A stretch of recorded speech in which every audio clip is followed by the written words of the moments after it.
Riddle me this. What is your favourite fireside read? You know, the book that you crave to go back to every single winter.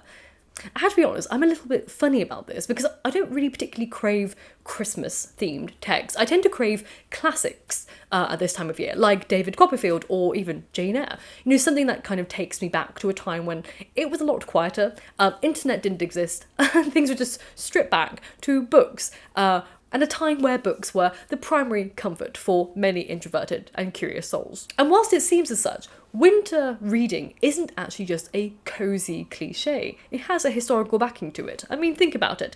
Winter has long been a time for reflection, for slowing down and for finding comfort, which is something we can't really relate to in a post-industrialised revolution world, but before it was. And as such, when people slowed down because there was less work to do, people found comfort, particularly in reading and writing. So let's talk about why winter is the perfect time for reading, why some books feel like winter companions, and why it's in our best interest to make the case for curling up with a good book this winter. Historically, winter has always been a time for storytelling. Winter creates an imposing atmosphere which is rich in inspiration for writers and storytellers alike.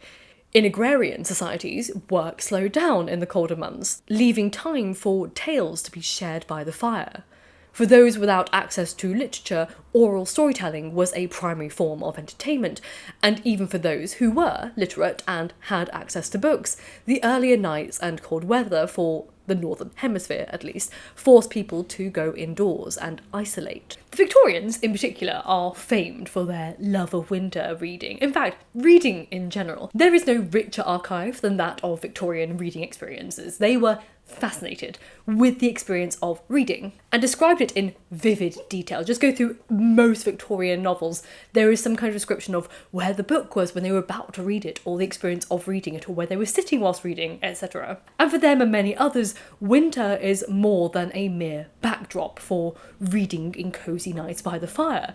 It's the ideal setting for both reflection and imagination, two elements of which are at the heart of reading. The shorter days and quieter nights invite us to slow down and introspect and think more deeply about the elements around us.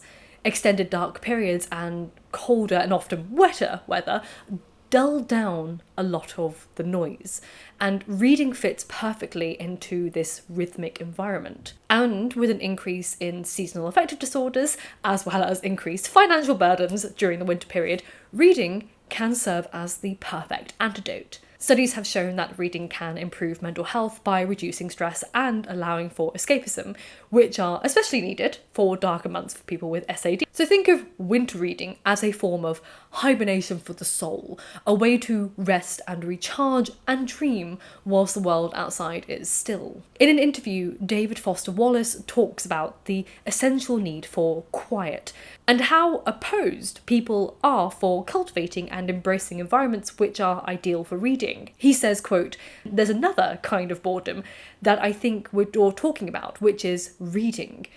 Reading requires sitting alone by yourself in a quiet room. But it seems significant that we don't want things to be quiet anymore. Every year, the culture gets more and more hostile, and I don't mean hostility like angry, just it becomes more and more difficult to ask people to read, or to look at a piece of art for an hour, or to listen to a piece of music that's complicated and that takes work to understand. Because, particularly now in the computer and internet culture, everything's so fast."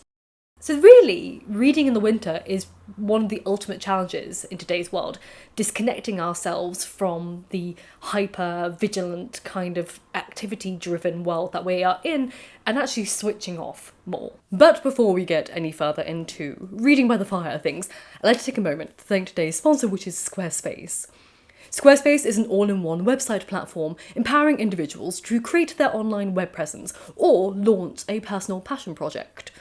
Combining 2 decades of industry-leading design expertise with cutting-edge AI technology to unlock your strongest creative potential, Squarespace's design intelligence empowers anyone to build a beautiful website tailored to their unique needs and craft a bespoke digital identity to use across one's entire online presence.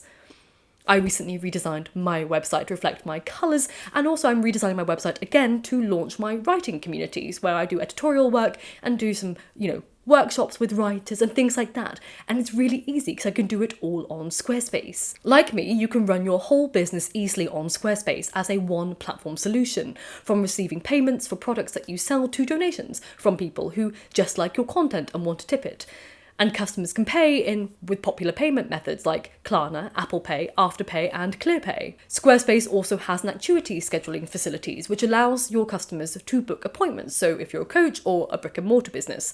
And it allows you to engage with your customers through email campaigns that are super simple to set up thanks to their email templates. So if you want to expand your business or just build a beautiful website for your blogging leisure, then go to squarespace.com for a free trial, and then when you're ready to launch, go to squarespace.com/lady of the library to save 10% off your first purchase of a website or domain. So if you're curious and you're looking for books that feel like winter, here are some perfect companions for the season.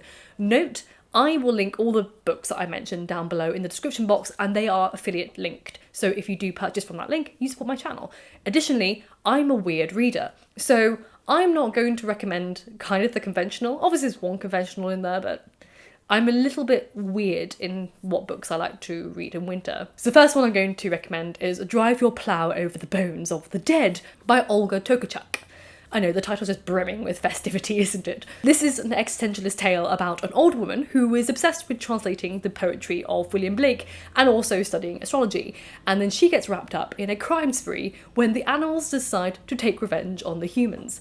It's genius. I love it. I love Olga's work, so yeah, highly recommend. The next one is A Meal in Winter by Herbert Mingarelli. If you've been on my channel for a decade, you'll know that I've been recommending this book a lot over the years, and yet no one takes me up on the offer. If you're someone who is struggling to finish their Goodreads goal by the end of the year, recommend this one. It's a novella, it's very tiny. But again, it's a harrowing but deeply poignant tale about 3 Nazi soldiers, a Jewish man who has escaped and is hiding in the woods, and a Polish man. As you can tell, it's not exactly the most cheerful topic, but it's a tale about humanity when pushed to extreme limits of the climate and how societal rules and regulations fall away, and when it's man against nature and we become one with our humanness of it all outside of the loudness of society. I have to be a basic bitch. I'm afraid I'm going to recommend A Christmas Carol by Charles Dickens, because whilst everyone knows the story of it and it won't be a shock, there's no shock twist ending to it that you haven't read before, most people I know have seen the story via a television adaptation, and whilst The Muppets Christmas Carol is the greatest rendition of it and I won't hear anything else, I could do a whole analysis on how brilliant A Muppets Christmas Carol is. Reading the ghostly tale of redemption and reflection for yourself is incredibly important, I feel, and it just really connects you with the silence of it. Also, reading Christmas Carol is far more intense and like tapping into the soul when you're alone in silence in a dark room reading it. It gets scarier then. The next one I'm going to recommend is Burial Rites by Hannah Kent, which is again, very cheerful subject, inspired by the true story of the last woman to be hanged in Iceland. I know, we love trauma and hauntingly tragic stories at Christmas time. It's an incredible demonstration of good historical fiction, and also it really transports you into this aesthetic atmosphere of Iceland in the early 19th century. So again, highly recommend. And the final one, again, you can either read as part of a compendium, or potentially if you have a little Penguin Black classic, it exists in that format too, and it's The Old Nurse's Story by Elizabeth Gaskell. Again, this is something that no one reads, and if you are a fan of like mythology, folklore and creepy stories, why haven't you read this story? It is literally the epitome of a creepy little story. It's a short story of a phantom child who roams Northumberland moors whilst a host of like fairy tale creatures go and gather in the dark, dark woods. If that hasn't sold it to you, I don't know what is. And again, it's very atmospheric. So whether it's a frosty setting or themes of introspection and resilience, the books I recommend embody what winter reading is all about, in my opinion. As I've already said, winter invites us to pause and reflect and lose ourselves in a good story. So whether that's a classic you've been meaning to revisit or a fantasy to whisk you away, a quiet memoir to warm your heart, there will be a book waiting for you this season, and I highly recommend that you go to your local library if you have not already, or just look at your own shelves if there is something there. Because of my workload, I will not be able to really read books this Christmas season because I just don't have the time. I'm setting up my own writing business at the moment with editorial work and writing with workshops for writers. If you're interested in that, the Weary Writers Guild will be launching next year, so if you sign up to my newsletter, you'll get updated when that launches. It'll be for anyone who needs editing or proofreading, and particularly if you are an author of like mythology and historical fiction, I'm planning on offering services where I can fact check your work. So again, or if you just want a writing community to be part of with writing sessions and things like that, that's all going to be launching in the new year. So my newsletter down below is where you can find information on that when it launches. But if I do get to dip into any books, it'll be these two. So this one just came out and it's right up your street. It is The Dead of Winter, The Demons, Witches and Ghosts of Christmas. It's a non-fiction book. If you know of Sarah Clegg, you may do if you've read her book Women's Law, which is again about women in mythology and folklore. Very good, very, very, very good. I believe she is a classicist at Cambridge University, potentially. I could be completely wrong in that. Yes, she did her PhD in ancient history at Cambridge University. Very clever lady, far cleverer than me.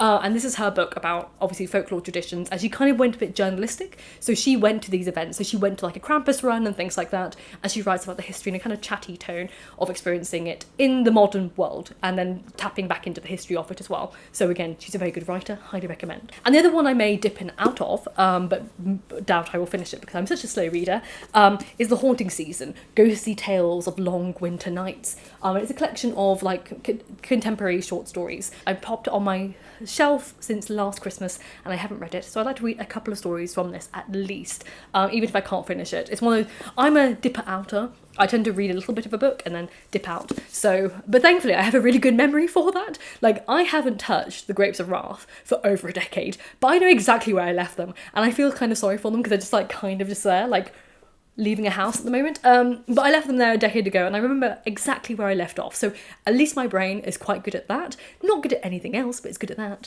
But thank you so much for watching. If you like this video, please consider liking and subscribing or sharing it with people as well. I'll be doing more bookish and literary talks in the future, so please consider following and again signing up to my newsletter, which will be Confessions of a Bibliophile, where I talk about writing salons and things like that I'll be organising and doing over the new year.